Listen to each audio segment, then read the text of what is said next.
মুফাজ্জল হোসেন চৌধুরী মায়া, উমর ফারুক চৌধুরী তৎকালীন যুবলীগ চেয়ারম্যান, সালাউদ্দিন মাহমুদ ওরফে জাহিদ, উনি সংসদ সদস্য ছিলেন মানিকগঞ্জ 1, তার ইনভলভমেন্ট আমরা পেয়েছি। আমরা ডাক্তার ইমরান এইচ সরকার, তৎকালীন আপনারা জানেন যে একজন ব্লগার, যে শাহবাগে দাঁড়িয়ে এই হেফাজত ইসলাম সম্পর্কে নানান রকমের অশ্রাব্য কথাবার্তা বলতেন, কুৎসা রটনা করতেন,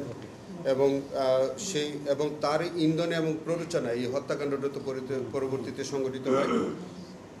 ডাক্তার ইমরান এইচ সরকার, শাহরিয়ার কবির সভাপতি ঘাতক দালাল নির্মূল কমিটি, মোজাম্মেল হক বাবু ব্যবস্থাপনা পরিচালক 71 টিভি, ফারজানা রূপা সাংবাদিক 71 টিভি, হাসান মাহমুদ, তারা জেলে আছে, হাসান মাহমুদ খন্দকার সাবেক আইজিপি, যার বাহিনী নির্বিচারে এই হেফাজতকে গুলি করে, লেথাল ওয়েপন ইউজ করে এবং তাদেরকে গুলি করে হত্যা করে।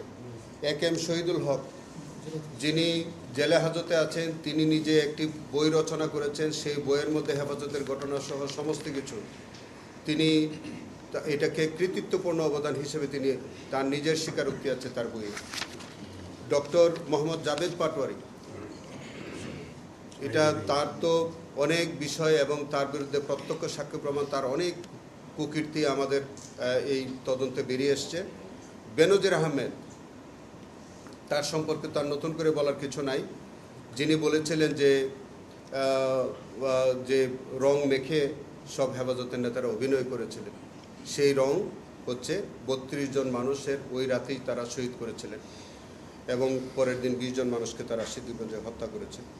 মোখলেসুর রহমান তৎকালীন মহাপরিচালক র্যাবের একটা বড় অংশগ্রহণ ছিল এই এর মধ্যে। জেনারেল আজিজ আহমেদ, তখন তিনি ডিজি র্যাব ছিলেন, তার ডিজি বিজিবি ছিলেন, তার এই বিজিবিদের অংশগ্রহণ ছিল এবং তার নির্দেশে এই বিজিবিরা এই হত্যাকাণ্ডে অংশগ্রহণ করে। জিয়াউল আহসান, সাবেক মেজর জেনারেল NTMC প্রধান, তার তো অপরাধের সীমাহীন অপরাধ, তার যে কত অপরাধ তিনি করেছেন এই বাংলাদেশে, এবং সেই রাতে তিনি ব্ল্যাকআউট করে দিয়েছিলেন, NTMC-কে ব্যবহার করেছিলেন, তার পরিকল্পনায় তিনি ছিলেন। 12 ঘন্টার সুপার অ্যাবজর্পশন পাওয়ার এবং লিকেজ ফ্রি ফিচার নিয়ে এলো কিডস্টার ডায়াপার। এবং একটা বাহিনীর তিনি সরাসরি নেতৃত্ব দিয়েছিলেন সেই রাতে, তিনি হাজতে আছেন, তার বিরুদ্ধে অন্য আরেকটি মামলা বিচার চলছে। তারপরে লেফটেন্যান্ট জেনারেল মোহাম্মদ মুজিবুর রহমান, তৎকালীন এডিজি অপারেশন র্যাব, তারা সরাসরি অংশগ্রহণ করেছে। মোহাম্মদ আব্দুল জলিল মণ্ডল, সাবেক ডিআইজি, তৎকালীন অতিরিক্ত পুলিশ কমিশনার, তিনিও আমরা কিছুদিন আগে আপনারা দেখেছেন যে তিনি গ্রেফতার হয়েছেন, এবং তিনিও কিন্তু এই হেফাজতের ঘটনায় সরাসরি তিনি উপস্থিত ছিলেন, সম্পৃক্ত ছিলেন। শেখ মোহাম্মদ মারুফ হাসান, সাবেক এডিশনাল আইজিপি, তৎকালীন অতিরিক্ত পুলিশ কমিশনার ছিলেন ঢাকার।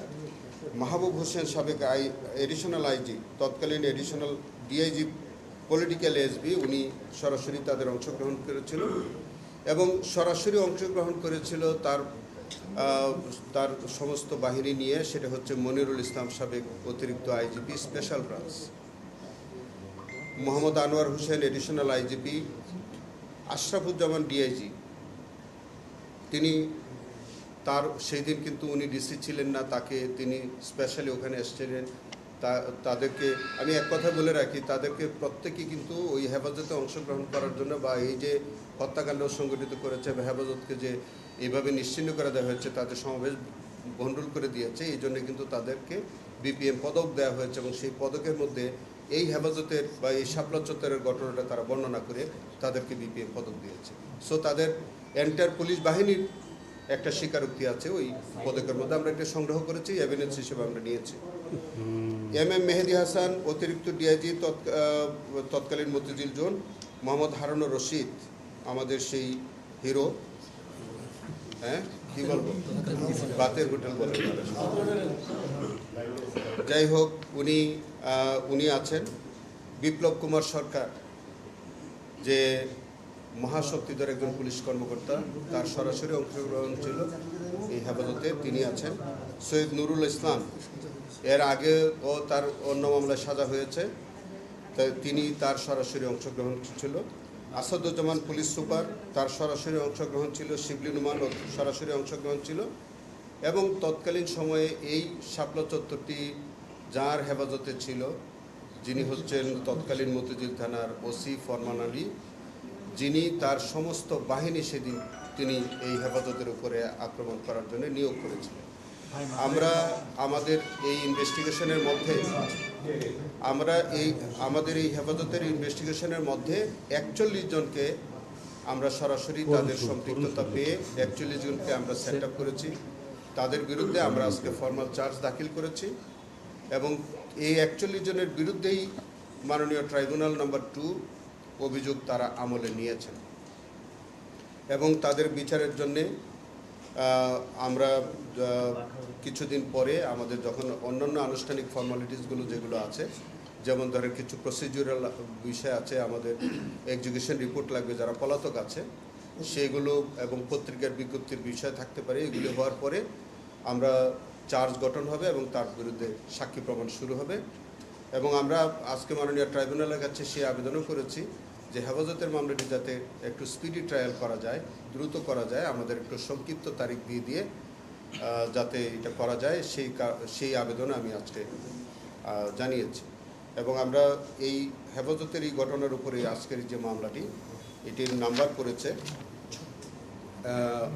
ICTBD কেস নাম্বার 6/2026 এবং আগামী 16 তারিখে এটার পরবর্তী কার্যক্রমের জন্য আপনাদের সবাইকে